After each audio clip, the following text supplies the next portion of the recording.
Okay, RC pilots, Kiwi Craig here. For those of you who've been following my YouTube videos and my RC group thread on the X380, you know that I've been battling with numerous quality control issues with this helicopter. It can be broken down into three components. All the shafts are machined undersize. Main shaft, feathering shaft, tail shaft. Most of them are running around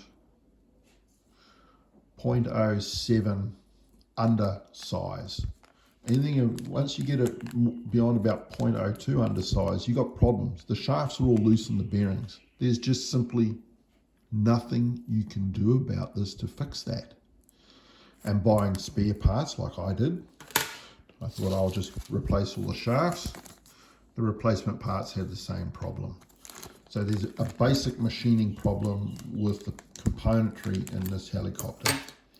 Second one is all the bearing blocks are machined oversized. Main shaft blocks are oversized. Bearings are loose in there.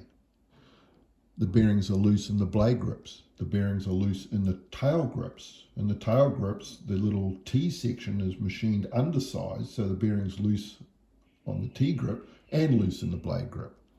Main shaft, because the feathering shaft's undersized, the bearings are loose on the feathering shaft and they're loose in the blade grip. So the whole assembly is slop fit rather than precise fit.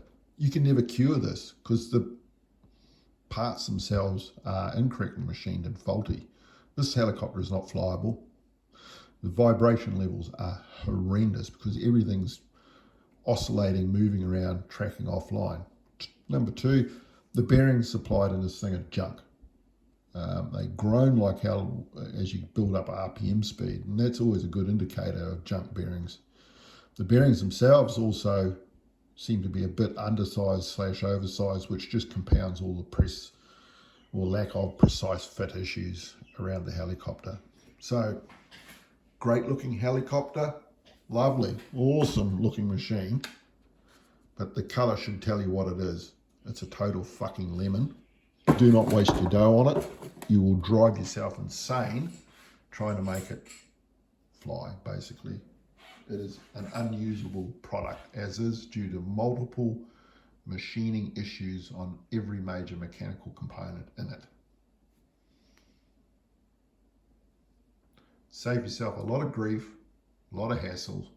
Go and buy the genuine MSH 380 Protus and be a happy pilot. This thing's not even going to get off the ground in comparison.